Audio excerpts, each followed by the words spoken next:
Slight camera issue there, but we're back and we're just talking about Winks. Yep, so we're back. Major camera malfunction, mainly by the operator. Yep. We've got to get better production staff here, really. So yeah, we were talking about Winks yesterday. Probably the second biggest news to come out of Sydney, though, isn't it? Well, what was the biggest? I just want to say, I hope that. I mean, I'm not going to. There's no congratulations in saying Winks is going to run well, is there? You know what I mean? So I'm not saying that, but I did say after Snowy tried to tell us that she trialled shit, that I wouldn't be worried. I hope you didn't lay us, Snowy. There's a quick single that Nathan Snow mentioned. Well, I've got no pot on Nathan because he came and picked me up after I went to this, and this gets back to Sydney. This is the second biggest thing to come out of Sydney. I actually caught up with Nathan for Super Bowl day last Monday, and Nathan came and retrieved me from the hotel with a 24 pack of nuggets. So, Nathan, I'm nominating you for the Queen's Birthday Honours list. But the talk of the town when I was there was this well thought out, well planned concept that is the Everest. Can we keep this segment to 30 seconds? Like, who cares? I don't care. What do punters care? If the winner pays $5, you get paid the same as any other race. I mean, it's all about, some idea that Volandi's had, he's had a dream or whatever he's had, and they're going to try and get some cheap headlines out of it. But to punters, it's meaningless. It probably won't happen, and who cares? Isn't that like the argument that some in the racing or broader media say that what a disgrace it is in Australian racing that on the same day there's the Australian Guineas and the Randwick Guineas, and blokes like us think, who cares, it's two good races, we might bet on them or we might not. Does it matter to anyone that as long as they're good races? So the Everest will be a good race, we will watch it, we'll probably have a bet on it, no, it's not that, who gives a fuck? It just frustrates me that so much time gets spent talking about those type of issues, you know what I mean? Why don't you? Because the people who cover the sport and get paid for it don't have the intellect or the intention to actually cover it properly. And there's so many fascinating things about racing that could be covered and could be talked about, and nothing gets looked at all. And then things like this, and it's just constant. Everyone's got an opinion about it, like the Josh Cartwright thing, like it was an opinion stuff. Yeah. This is an opinion one, but it's about where our mechanisms. Chautauqua, discuss. Oh, love the horse. Well, he went alright. He's not quite at his best, but he's going alright. You know what I mean? Like, if he gets the right race and the right setup, he'll be deadly. Yeah. My look at this, when you run the best 800 and 600 a day, it's not fluke. 200 and 400, sometimes can be soft, which it did. I'm saying it's just completely... That run taught me nothing about where he's at. Because he couldn't have gone any faster. Running 43 and a half or whatever it was. He can't go faster than that. And Dwayne did put him back there. But the question is, what would he have found? Dwayne did a better job than Damien Lane. Like, Hellman actually jumped in front and somehow managed to settle 2 lengths beyond Chautauqua. Well, I gave them both of them all seriously, what's that all about? Well, let's put it on the table. What that's all about is the horse is set for the OT plate, and all he had eyes for was to get on the back of Chautauqua. So the slower Chautauqua went, the slower Hellbent was going to go by a length. Yes. It showed up very late on Betfair. All of a sudden, after being $5.50 all the way through, it was $7. Do you want $7, anyone? Hellbent? Yeah. I love Chautauqua. Yeah, you'd be a fan. I'm a bit dirty on myself. Adam Blanco will like this, because I'm a bit dirty on myself. I watched that jump out of Super Cash and I thought, geez, you've jumped out well. Like, I've never seen you look that sprightly and healthy and full of yourself. And when she won, I went, of course. Yeah. I predicted you were going to race closer to the lead because you'd showed so much pace in that jump out, and you're a fast horse. Like, how I didn't manage the back is beyond me. Because with Jamaica and the Silence Edition. Silence Edition. Very good job. And the clue in that jump out. So when I first looked at it, I thought, how come Silence Edition can't keep up with Jamaica and Super Cashy? I'm thinking maybe she's short of fitness, because she can't close the gap on them. Yeah. In hindsight, those other 2 horses are just completely... Yeah, they were bolting. Flying, and Silence Edition was okay. And could this be a pretty good rule of thumb? What do I think it is? And Super Cash being an example. Mares can improve later in life than males, I reckon. Can it? Good mare. They have. I think the better way of describing it from my perspective is that mares have purple patches, and if you can find them in that purple patch, they'll perform for a period. Yeah. Like, and the better they are, the longer it is. But most of them, it's only a couple of runs, right? Yeah. They'll perform at a level that they won't get back to.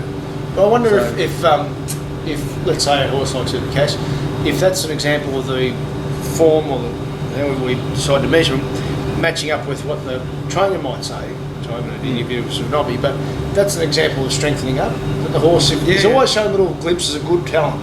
Yeah. But maybe there's a reason that she's now at her personal best because she's just a slow maturer, now stronger than ever. She might even peak when she's 5. I think. Better mares. Well, I think she's peaking right now. Yeah. I'll be keen to back her until she doesn't do that again. She's in her purple patch, I would say. So the second horse gone super as well, I understand. Absolutely. And how much do we cause an effect of saying that hugging the rails was the spot to be? It wasn't the spot to be. Yeah. Well, what's your thoughts? Oh right, okay. Probably you could say that I'm a Star's run was half a length better than what it looks. Right. Maybe a length. You know, because it was a small field, so it didn't make a huge difference. But particularly from the chute, that lane 4 to 6 off the fence was, it was worth a length. I think. My love of Chautauqua comes from back when we had the group of very good sprinters, when we had Terra Vista, who I was aligned with, and when buffering was still sort of competitive, and he sort of Chautauqua got this boom, and for me he just turned up unders every single time, and every time he turned up unders I laid him, and I've continued to lay him, and especially with his racing style, with getting back, it's been profitable, and I'm sort of happy to keep doing it.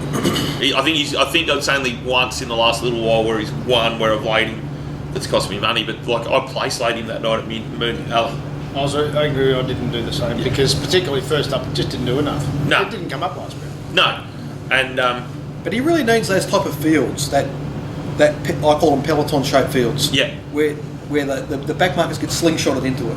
When he gets that situation, he's deadly. Oh, but sure.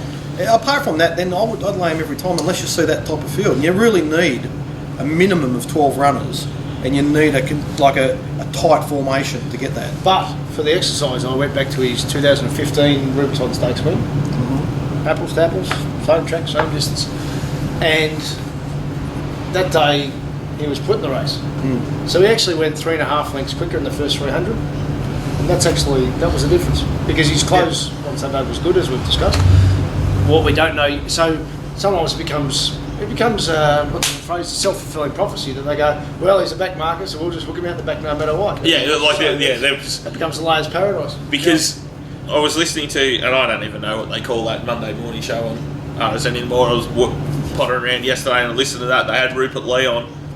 I hope he does go and take on Winks in the George Rider, because I think you'll turn out to be just a punching bag if that happens. It won't matter. There'll be no betting. It'll be, He'll be $1.20. He'll be $7. Could someone just explain this to me? I don't listen to anything anymore ever. Well, why do you get an owner on to know about his opinion about a horse? Because all you need to be as an owner, outside of Lloyd Williams, who's a decision maker, I think that's covered them all you need to do is have money. You don't need to have any expertise at all. I better sell me shares then. Some people might like it. I don't know, but they had a big review. They've renamed everything, rejuvenated the whole format and schedule, and so but they've gone from jury duty to the verdict. That's Mondays, okay. So it's now called the verdict. Then we've got the first week of the rejuvenated show. The thing was Tuesday we had for an hour we had a former trainer, Peter Moody. The next day we had a current trainer, Lou Friedman. Then we had a jockey, and then a former jockey. So that's. Wow. I mean, it just shows you that there's no original thought. They're going to keep doing the same thing, and I'm afraid, guys, you're going to keep getting the same result. Dwindling audiences and lack of interest in what you're doing until you discover wagering and try and uncover what's happening in wagering. So I'll give you a hint. There was a perfect race there on Saturday to really look at. It's a nondescript race, just 3-year-olds, bunch finished, nothing really interesting about it, right? Oakdale led and won. There was a few. Yeah, that was an interesting race. But the betting in that race was amazing, right? So from the minute the markets went up on Wednesday, it was a race to be top price outdoor. Yeah. Okay, so the original open price was either $5.50 or $6, and there were three corporates racing each other constantly couldn't get to it back beat quick top odds that horse. Yeah. And it didn't stop until Saturday morning at 11:30, when one of them got to $11. Oh, it's all got to $11. $11. We're only talking 2 hours before the race. Yeah. So I was just walking to one end at the time. With no phone No. reception either out there. another professional punter mate of mine was on the phone. He goes, "Why is this horse $11?" And I've gone, "I got no idea, mate." And I said, "I'm not betting in the race, but that seems an extraordinary price to me. I don't know why they're so desperate to push this." For a tough horse that's in winning form too. Yeah. So he took the $11 at that point. Price didn't change, which is unusual. And then 15 minutes later, one of the big teams come along and mopped up every price between $11 and $5.50. So the intrigue behind that, Yeah, but it was, punters would love to know what was behind that. What was that? Was it just because they really liked Peacock, or they really liked Knowable? Like there was one, yeah, you could have got both sides of the story. You could have got someone from one of the corporate offices, yeah. and you are sponsored by a corporate bookmaker. Speak to someone of from the whom's trading pushing desk. it, Yeah. And if they're prepared to, then get one of the teams on to say, well, this is why we liked it. When I tried, because of all that stuff that was around, I sort of marked it as long as I could. Yeah. I could have marked it much shorter, because my original, I had Oakdoor, Snitson and Knowable same price, right? Equal for so picks. I didn't bet in the race, but so I ended up sending out Oakdoor at $6 because there's something smelly about it here. But Yeah. in the end, so I'd love to know what was behind that, and I'm sure a lot of punters would like to know what the fluctuations in that market were incredible. Like Peacock was in and out, and Yeah. Knowable was in and out. Yeah. I think Knowable had fluctuated from an opening of $6.50 into maybe $5.50 and back out to close to $9. Yeah. What's your theory about very fast races next up? So, Or just no, about it's stepping up in distance? it's good if you stay at the same distance. Right. Okay, it's a advantage if you come back in distance. Yeah. It's a disadvantage if you go up in distance. No, I was just thinking with Knowable. So, Knowable, the one thing that was always bugging me there was he sat second line on a very fast speed at Flemington, and he was going to sit second line again at a very much slower speed. And he was drawn inside. And he's an inexperienced horse. Yeah. So that was always going to tell you he's probably going to. Which that's the whole reason I didn't back Knowable. Yeah. I was a stay race for me as well for probably that reason. The other thing is